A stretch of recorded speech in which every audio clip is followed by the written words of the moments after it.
De retour sur les ondes de Psy-Discute, ici Alison Lacoste. Aujourd'hui, on reçoit Anne-Frédérique Tessier, une étudiante au doctorat en psychologie de l'Université du Québec à Trois-Rivières. Elle est avec nous aujourd'hui pour nous partager les résultats tout à fait captivants d'une étude qu'elle a menée. Bonjour Anne-Frédérique. Bonjour Alicine. D'abord, merci beaucoup de me recevoir sur vos ondes. J'adore participer à ce genre de capsules. Ça permet de rendre accessibles les résultats obtenus dans le milieu de la recherche et de partager aux gens des informations qui sont vérifiées et nuancées. C'est super. Et cette étude que vous avez menée, elle porte sur quoi exactement? Elle porte sur des souvenirs d'enfance ou d'adolescence qui, selon des femmes adultes, ont influencé la relation actuelle qu'elles entretiennent avec la nourriture. Et pourquoi vous êtes intéressée aux souvenirs de jeunesse spécifiquement? Eh bien, c'est documenté que certaines habitudes alimentaires de l'enfance et de l'adolescence ont tendance à se poursuivre à l'âge adulte. On souhaitait donc explorer si des types particuliers de souvenirs de jeunesse sont considérés par des femmes comme ayant influencé la relation qu'elles ont aujourd'hui avec la nourriture. Je comprends. Et qui a été questionné pour votre étude? On a demandé à 288 femmes, via un questionnaire sur les réseaux sociaux, de nous décrire un souvenir d'un événement ou d'un moment de leur jeunesse qui, selon elles, est susceptible d'avoir influencé la relation qu'elles ont aujourd'hui avec la nourriture. Et avant de lancer l'étude, aviez-vous déjà une idée des résultats que vous alliez obtenir? Non, et c'est un des aspects intéressants du projet, c'est que peu d'informations sont disponibles sur le lien entre les souvenirs de jeunesse et la relation actuelle avec la nourriture.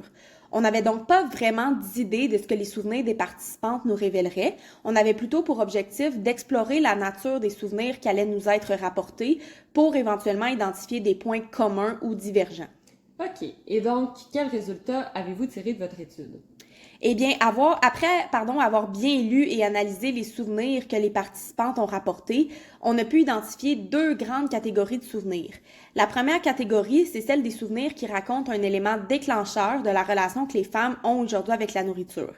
Dans cette catégorie, on retrouve les souvenirs qui sont associés aux commentaires des autres sur la nourriture et le corps, aux comparaisons et aux pressions socioculturelles liées au corps, aux souvenirs de la famille à table et finalement à d'autres événements et circonstances de la vie.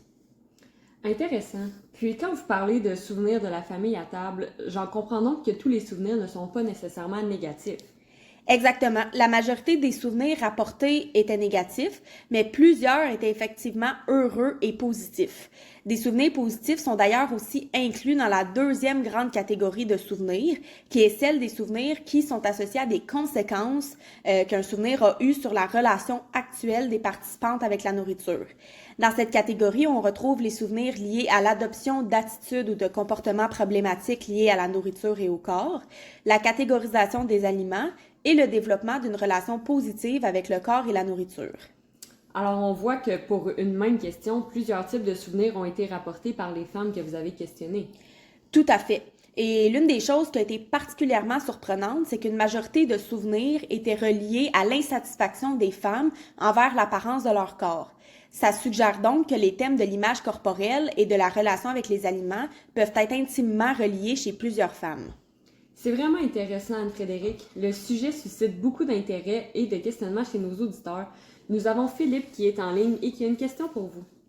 Oui, bonjour. Je suis un professionnel de la santé et votre sujet m'interpelle beaucoup. J'aimerais savoir quelles retombées concrètes pourront avoir les résultats obtenus dans le cadre de votre étude, Anne-Frédérique? Merci Philippe pour votre question. Eh bien, notre étude a permis de mettre en lumière le lien qui existe pour plusieurs personnes entre l'image corporelle et l'alimentation. Comme notre étude avait une visée exploratoire, d'autres études seront certainement réalisées pour continuer de reproduire et d'approfondir les conclusions obtenues dans notre étude. Par contre, le lien soulevé entre l'image corporelle et l'alimentation permet déjà de souligner l'importance, pour les professionnels de la santé entre autres, de s'intéresser aussi aux difficultés liées à l'image corporelle des patients lors du traitement de problématiques alimentaires. Merci Philippe. Malheureusement, c'est tout le temps qu'on a. Merci beaucoup Anne-Frédérique d'avoir pris le temps de venir partager votre étude avec nous aujourd'hui. Ça me fait plaisir. Merci à vous pour l'accueil. Si vous voulez réécouter l'entrevue, sachez qu'elle sera disponible sous peu sur notre site internet. On se retrouve après la pause.